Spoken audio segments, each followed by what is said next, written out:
단독 보도입니다. 방금 전 한 제보자에 의해 청경자 화백의 미인도 위작에 대한 확실한 증거가 될 수 있는 내부 양심선언이 밝혀졌습니다. 언제나 어려운 미술을 쉽고 재미나게 풀어드리는 레차트의 대현쌤입니다. 제 채널을 통해서 미술에 대한 다양한 지식과 정보를 제공해 드리고 있는데요. 단순히 정보만을 제공해 드리는 것이 아니라 제 경험을 바탕으로 한 개인적 비평을 같이 포함해 드리려고 노력하고 있는데요. 이런 부분에 있어서 잘못된 정보나 소식을 바로 잡으려고 노력하고 있습니다. 그래서 오늘은 단독 뉴스를 여러분께 소개를 하려고 하는데요. 바로 오랜 기간 논란의 중심에 있었던 고 청경자 화백의 미인도 논란에 대해서 좀 더 바른 팩트 체크를 소개하려고 합니다. 특히 오늘 알려드리려고 하는 팩트는 검찰이나 당시 국립현대미술관 측의 일방적인 뉴스가 아닌 천화백님의 유족 측의 팩트를 소개해 논란을 바로잡고 유족 측의 명예를 바로잡도록 하겠습니다. 오늘 영상은 기본적으로 유족분 중 천화백님의 유지와 명예를 지키기 위해 고군분투하시는 둘째 따님 김정희 교수님의 서면 인터뷰를 입수를 해서 팩트체크 후 소개를 하게 되었습니다. 팩트체크 전 이 사건이 도대체 어떤 것이고 어떻게 시작된 것인지 짚어보고 가겠습니다. 이 사건에 있어서 가장 전문적으로 잘 알고 계시는 최강진 선생님의 최강진의 미학 방송이 이 사건에 대해 잘 설명해 주시는데요. 우선 이 사건은 어떻게 시작된 것일까요? 관련 영상을 보시며 설명드리겠습니다.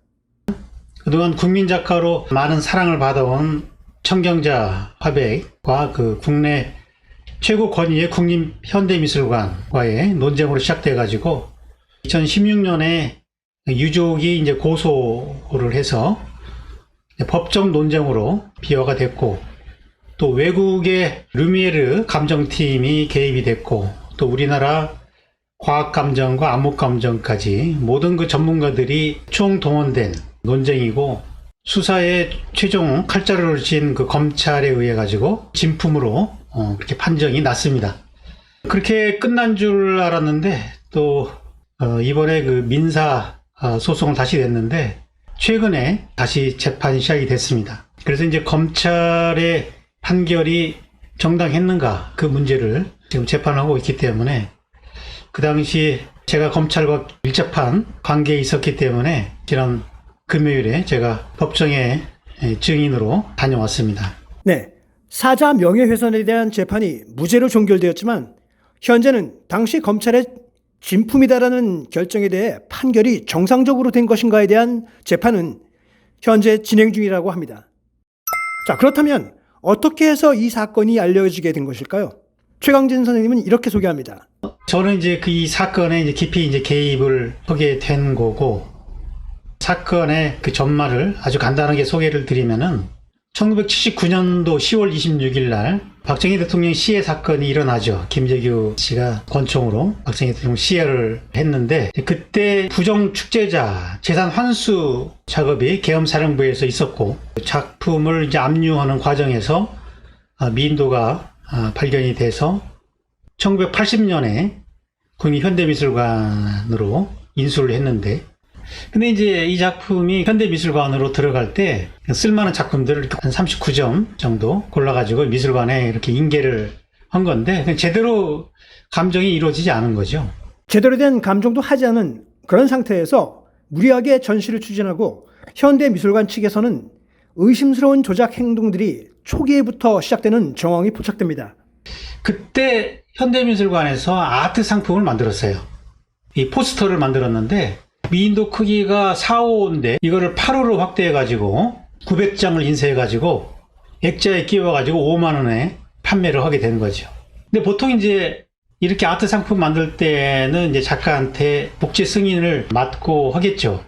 근데 이 절차가 정상적으로 이루어졌다면은 뭐 이 사건이 심각하게 비화될 일이 없었겠죠. 현대미술관의 그 기록에 보면은 1990년 8월 31일에 국립현대미술관의 섭외교육과 직원이 청경자 선생 집을 찾아가 가지고 저작권 동의서를 받았다고 주장을 하고 있습니다. 근데 이 서류를 보면은 이 글씨가 청경자 선생님 글씨가 아닙니다. 이 밑에 있는 글씨가 이제 선생님 글씨인데 글씨체가 다르죠. 그래서 이제 이번 그 검찰 조사 때 어떻게 진술했나 봤더니 서류를 자신이 작성해 갖고 선생님이 이제 주민등록 번호를 불러줘서 자기가 적었다.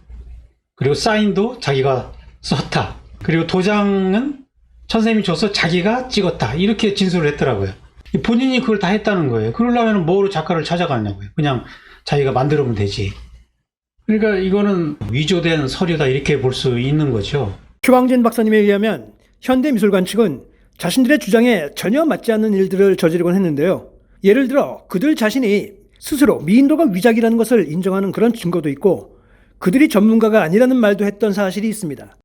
최광진 박사님의 증언을 한번 들어보시죠.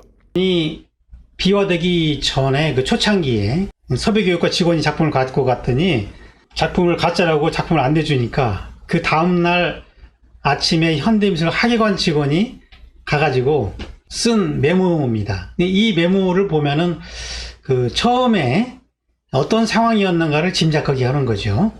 어제 저희 직원이 갖고 온 작품은 저희가 적법한 절차를 밟아서 처리하게 됩니다. 무엇보다도 선생님께서 귀한 시간을 내시어 감정을 해주시는 것을 어떻게 감사드려야 할지 모르겠습니다. 불행하게도 이 위작 작품을, 여기서는 위작이라고 얘기를 하네요. 이 위작 작품을 저희가 갖게 된 것은 1980년도로 기증이나 구입에 의한 것이 아니라 정부 재산 관리 차원에서 타 기관 미술품을 미술관으로 이관 관리하게 하는 조처에 의해서였고, 그 과정에서 평론가, 전문가 등의 심의 과정이 없었습니다. 미술관 역사가 아직 일천하고 미술 전공자가 미술관에 근무하게 된 것도 최근 일입니다. 법원이 내린 사자 명예훼손의 판결은 이 논란의 핵심 주제인 미인도의 진위에 대해 직접적으로 판결을 내린 것이 아닌가요? 네, 아닙니다. 팩트부터 먼저 말씀드리죠. 법원이 내린 최종 판결은 미인도의 진위 사실이 아니라 미인도가 진품이다라고 근거 없는 논평을 낸 정모 씨의 논설이 천하백님의 명예훼손을 한 것은 아니다라는 판결인 것입니다. 미인도 진위에 대한 판결이 아니다라는 거죠. 2016년 천하백 유족은 정모 전 현대미술관 학예실장 등 6명을 허위사실 유포에 의한 사자 명예훼손 혐의로 검찰에 고소 고발했습니다.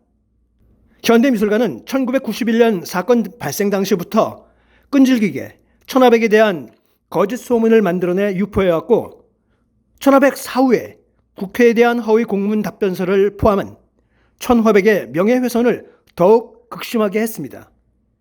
이를 수사해달라는 것이 고소 고발의 내용이었던 것이죠.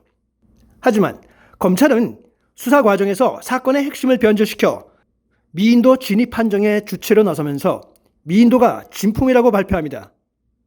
그때 검찰은 혐의자 중 한 명을 사자 명예훼손으로 기소했지만 그런 내용은 아예 발표도 안 했습니다. 한간의 관심이 너무 높다 보니 검찰은 어찌 보면 은근슬쩍 넘어가려고 한 것이 아닌가 의심스럽다는 얘기입니다. 결국 기소된 한 명인 정모 씨의 형사재판이 대법원까지 갔고 그 사건에 대해 법원이 무죄를 판결을 하였는데요. 아무리 노골적인 가짜 소문들을 평론이란 미명하에 언론에 퍼뜨렸어도 고의가 아니었다는 이유로 처벌을 받지 않은 그런 다소 어처구니 없는 사건인 것입니다. 따라서 유족 측의 사실 주장에 따르면 법원은 미인도의 진위에 대해 심리하거나 판단한 바는 없다는 것입니다. 그러나 언론들은 사건의 핵심에서 벗어나 마치 미인도가 진품이고 천하백이 잘못 알고 있다는 식으로 보도한 것에 불과한 것이죠. 사실 이 사건이 복잡한 것은 현대미술관과 일부 화랑협회 지도자들이 수십 년간 끈질기게 허위사실을 유포해 대중과 언론을 기망해 왔기 때문이라는 것입니다. 저 자신도 화랑협회의 과거 구태한 문화와 풍습에 대하여 실망스럽다는 의견을 자주 밝히곤 했는데요. 이 부분은 아직도 미술계의 폐해로 남아있는 것 같습니다. 법원이 정모 씨를 상대로 내린 판결이 검찰 측의 손을 들어준 것은 아니다. 네, 이 부분은 결국 사전의 대상이나 본질이 다른 것입니다. 법원은 검찰이 사자 명예훼손으로 기소한 정모 씨가 어처구니 없는 사유로 무죄를 받은 것이지 미인도 그 자체가 위작이라고 판단한 적은 없습니다. 가짜뉴스 유포 사자명의 훼손 사건은 형사사건이었고 따라서 검찰이 원고였는데 기소된 정모 씨가 무죄를 받았기 때문입니다. 논지가 다른 것이죠. 당시 각종 감정기관들의 감정평가가 맞는 건가요? 유적 측의 대표자인 김정희 교수에 의하면 당시 화랑협회가 감평원에 미인도의 진위 여부를 의뢰한 것은 화랑협회의 조작으로 그곳에서 감정을 한 것 같이 화랑협회 보고서에 썼지만 유적 측은 그런 일이 없다고 밝혔습니다. 참고로 감평원은 화랑협회의 산하기관으로 화랑협회가 주장하는 부분에 신뢰도가 떨어질 수밖에 없다는 것입니다. 국립현대미술관에 정식 의뢰가 들어와서 감정 신청이 들어와서 우리가 1차적으로 9명의 감정위원이 모여서 했습니다. 3차에 걸쳐서 또 했는데 그때 만장일치로 전원이 7분 모두가 진품으로 나왔고 그중에 한 분도 이거는 좀 애매합니다 한 사람이 없었어요. 자, 그러니까 그 당시 화랑협회가 자, 이 규정을 무시하고 감정을 한 거죠. 그러니까 원래 이 규정대로 하면은 생존 작가이기 때문에 작가한테 의견을 물어서 판결을 했어야 되는 거죠. 미인도가 김재규 집에서 나왔다는 말이 사실인가요?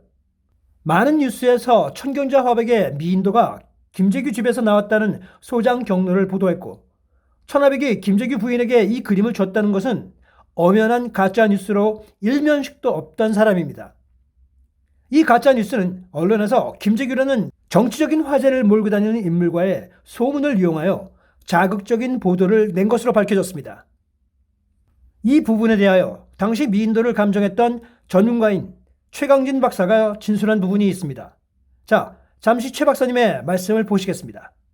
이번 사건의 가장 중요한 내용은 작가의 위작 주장을 뒤집으려면은 유일하게 할 수 있는 방법이 이 작품이 천경자 작가로부터 나왔다는 것을 입증하면 되는 거예요.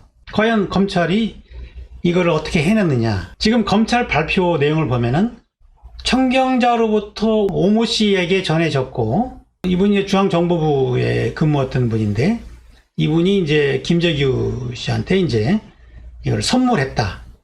그래서 계엄사령부, 재무부, 문화공부, 국립현대미술관에 이관됐다라고 그렇게 발표를 한 거예요. 이게 뭐 사실인 것처럼 발표를 했는데 지금 치명적인 이 발표의 문제는 이 부분입니다. 이 부분.